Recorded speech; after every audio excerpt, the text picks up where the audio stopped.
I'm Virginia Abram. I'm here with Virginia Governor Glenn Youngkin. Governor, how are you doing tonight? I'm doing great, Virginia, and I think you're well named, and I encourage you to move to Virginia with a name like that. Thank you. One day. Okay, so you launched a PAC called Empowering Virginia Parents. You have 20 stops planned, stumping for candidates like Yesli Vega, and I'm wondering, what do you hope to accomplish in this campaign, this swing state?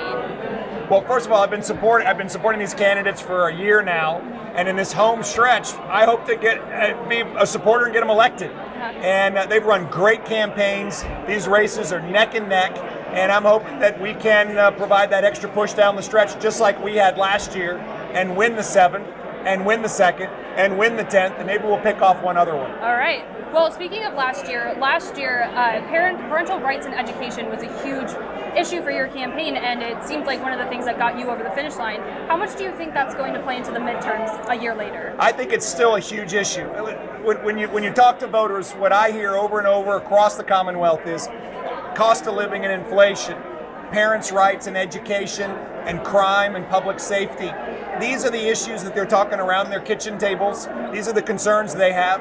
And our Republican candidates have great solutions to these, common sense solutions. And we watch the other side not even wanting to address these issues because they caused it all. And so I think voters are going to come back to the polls again, just like they did last year, and vote for Republicans to bring common sense solutions to these kitchen table concerns. Well, speaking of campaigning with other candidates, you were in Arizona recently with Kari Lake, and I'm wondering what you make of past comments she's made about the 2020 election, where she said that it was stolen or corrupt. So I'll be with Kari Lake later this week. Oh, this week. And so we haven't been together. What I believe is that Republican governor candidates and Republican governors, I think, are the best route forward for states. Republican governors have outperformed Democrat governors in leading their states, faster recovery from the pandemic, better job recovery, better school performance, and this is safer communities. And this is what I think all states deserve, which is a Republican governor. And so all Republicans don't agree on the same stuff all the time. Boy, we agree on a lot.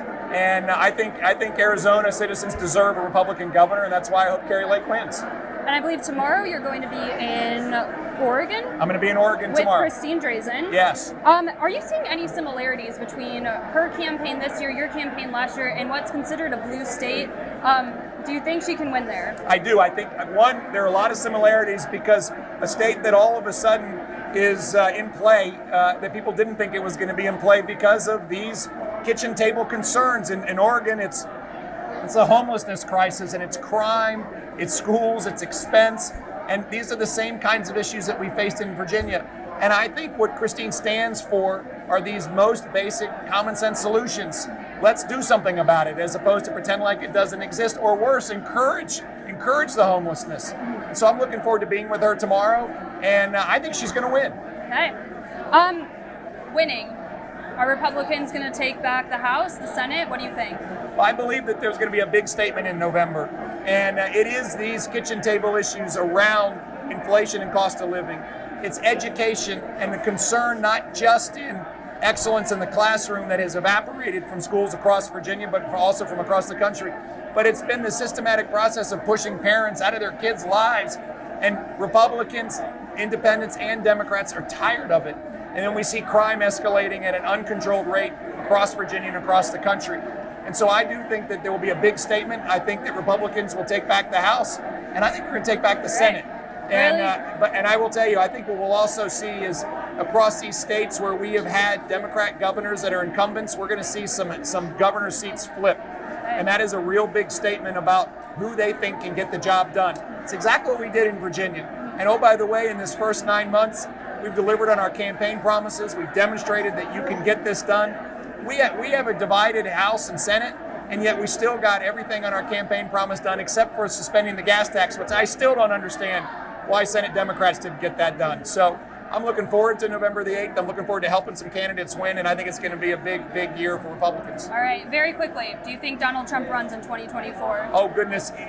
He's going to do whatever he wants to do. I have no idea, but I do know this. But there's a lot of people in here tonight who are going to vote for Yesli Vega, and she is going to win the 7th. All right. Well, Governor, thank you so much for joining us. I'm Virginia Abram with the Washington Examiner. Thank you so much.